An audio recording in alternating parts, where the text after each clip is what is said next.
Good afternoon everyone, this is Neil Gupta from class 11 and today in this particular video I am going to explain about the fundamental rights, preventive detentions and right of accused. Now I am going to start. Fundamental rights are those rights which is usually granted in the Indian Constitution by the by the Motilal Nehru Committee that was formed as far as back in 1928, and it demanded the fundamental rights which is recognized as the Bill of Rights in the USA. Now, Bill of Rights are those rights which are listed and mentioned the rights and protected by the Constitution is known as Bill of Rights. These fundamental rights are so important for the citizen of any country because it provides it a dignified life. Now, there are 6 fundamental rights in the Indian Constitution. First, right to equality. Second, right to freedom. Third, right against exploitation. Fourth, right to freedom of religion. Fifth, right to culture and educational institution. Right to freedom, cultural and educational rights. And last is right to constitutional remedies. Now, I am going to start.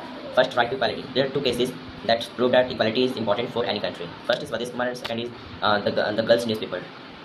The Swadesh Kumar was an upper caste and his friend was lower caste. They were came to a shopkeeper for a tea run, and Swadesh Kumar gave in a metal cup of tea while his friend was giving a lower and in a simple utensils for the tea. It proved that there was happening caste discrimination. Second, the girls newspaper was only provided for the newspaper which is provided by the any company for the girls who is belong to the 48 of above age, but there were also 2 men who was belong to the same category, but they were not given to the men and only for women. Here the gender discrimination should be happen. Therefore, equality is necessary in any country. To discriminate for not discriminating is the devil. Now, right to equality. Equality before law, protection of equal rights, prohibition of discrimination on the ground of religion, caste, sex, place of birth, etc. And it provides the equal access for soap, bathing tubs, soaps, tanks, etc.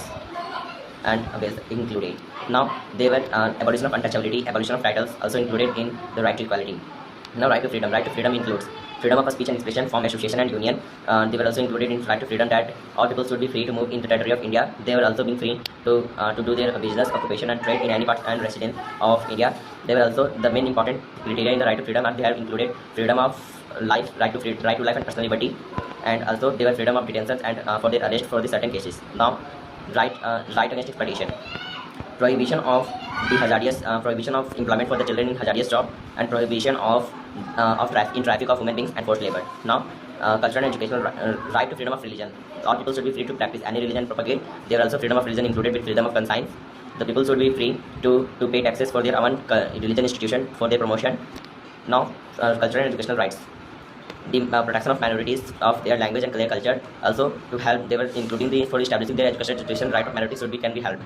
Now, right to constitutional remedies. It's the most important part of the fundamental rights which is recognized by the Dr. Bhiman Ambedkar. He assembled that himself that it is the soul and heart of our Indian Constitution because it makes our Indian Constitution, and it will provide the citizen the right to stand in the Supreme Court and High Court if their fundamental rights are get violated, and these courts are also take action on the against of government and executive and legislative and recognize